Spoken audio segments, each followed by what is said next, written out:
Opo. Attorney, sinabi po kanina sa press conference din po ng Palace Press Officer Claire Castro na ipinagtataka umano ni Pangulong Ferdinand Marcos Jr. kung bakit kinakailangan pang maglunsad ng malawakang kilos protesta ang mga miyembro po ng INC at itong iba pang grupo dahil lamang sa kinakaharap na kaso ni Senator Marcoleta. Hindi nga dahil lang kay Marcoleta, dahil sukdulan na. Sukdulan na yung pinaggagawa mo, BBM. Yung agawan nyo dyan ng Senate Presidency, utos mo rin yun eh. Ito namang mga senador na to na sana humingi kayo ng kapatawaran bago kayo, grabe yung ginawa nyo sa subayan nyo. Sukdulan na. Sinasabi nga ni Marcoleta, he's willing. He's preparing. He's praying. His wife is, of course,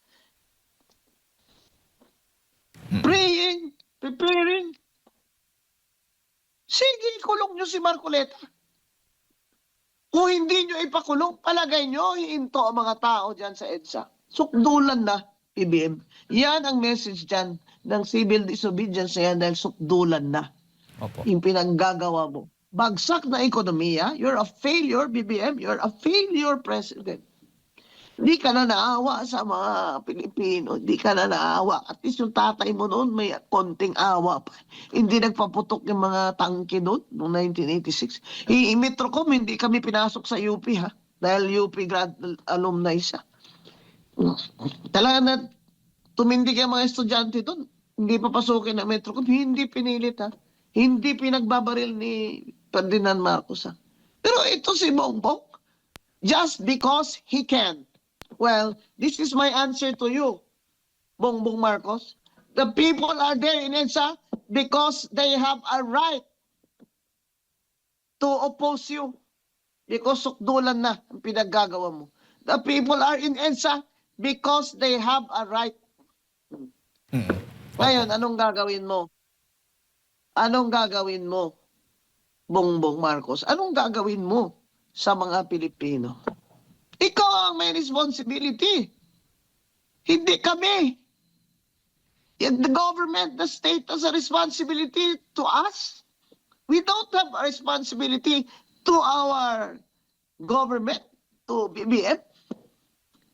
It is our duty to criticize him when he is in the wrong. That's why there is a constitutional right in the Bill of Rights, the freedom of speech and the press and expression. It is the state, it is BBM who has a duty, not the people. He must perform his duty and he should ask himself now, what am I going to do with these people? What are they angry about? Hindi yung nagulat nga si Presidente kung bakit pa sila nagagaganyan dahil lang pakukulong ko si Marcoleta. Alam mo, Auntie Claire, nag-bar ka naman, nag-bar exam kami. I assume na meron kang minimum intelligence sa batas eh. Pero yung mga patutsada mo kung minsan hindi mo na carry itong mga ginagawang pinagsasabi mo pag nagtatakpan mo si BBM, hindi mo na ito carry. Pumunta ka doon sa EDSA Pumunta ka doon, Attorney Claire. Pumunta ka doon ka magsabi. Na sinabi ni Presidente, bakit naman kayo nagaganito? Ano ba talaga ang mga gusto niyo? Tingnan mo kung anong gagawin ng mga tao sa iyo. Makakita ka ba ng Presidente na minumura ng mga tao? Klaseng Presidente. Sa United Kingdom, minister doon na cannot perform his job, resign agad In Korea, former First Lady, 7 years for graft and corruption. Ito, basta lang, kapalan na lang. Because I can, sabi ni BBM. Just because I can. Ayan na. Opo. Maawa na kayo. Maawa na sana ang Panginoong Diyos sa mga Pilipino. Opo. Attorney, bago ko lang ipasa kay Partner Admar, naglabas po ngayong araw na ito ng pahayag si Senator Ping Lacson, kaugnay nga dito sa nangyaring rally. At naniniwala po siya na hindi po bibigay o magpapadala si Ombudsman Boying Rimulya sa anumang pressure na maaring idulot po nitong rallying ito? Abay, imbis na siya ang pumanig sa atin, kung sa bagay, yan din yan, na-kick out din yan ng EDSA 2 eh. Di ba kay Erap yan? Si PNP yan, si Ping Lacson ni Erap eh. Pinatalsik din natin yan eh, sa EDSA 2. Abay, Senator Lacson, imbis na pumanig ka sa mga tao, sasabihan mo pa kami na hindi siya mag-give in. Bakit? Sinabi ba namin na mag-give in siya?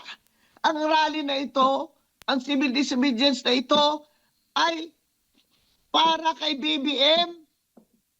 Instrumento niya lang ang ombudsman. Huwag mo kaming tatakutin na hindi yan niya aatrasan. Hindi ka na aatras. Ready na nga si Senator Marcoleta na mag-surrender sa inyo.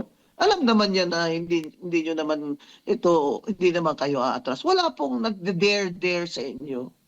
Wala pong nagde-dare kung kaya nyo. Kaya nyo po. Kaya po ninyo. You can do your worst. Yun ang sinasabi ng mga tao dyan sa EDSA.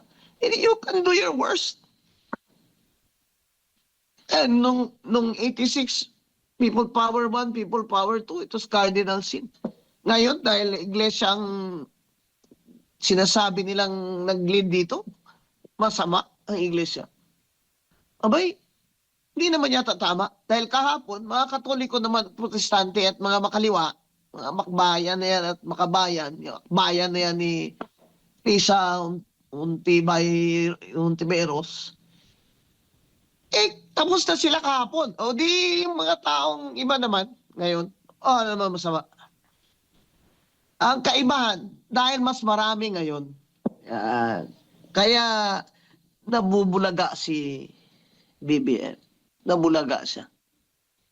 Hindi nila akalain.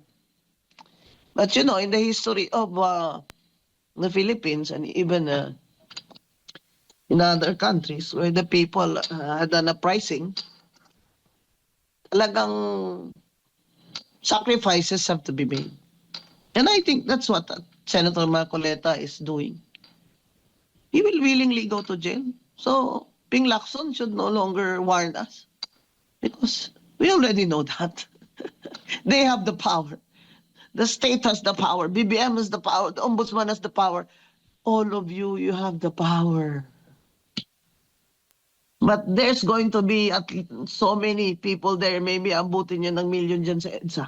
Ano yan? Anong klaseng power yan? You cannot ignore that. Foreign countries or embassies here, they cannot ignore that. Pupunta ka sa ibang bansa, BBM. Mangungutang ka na naman.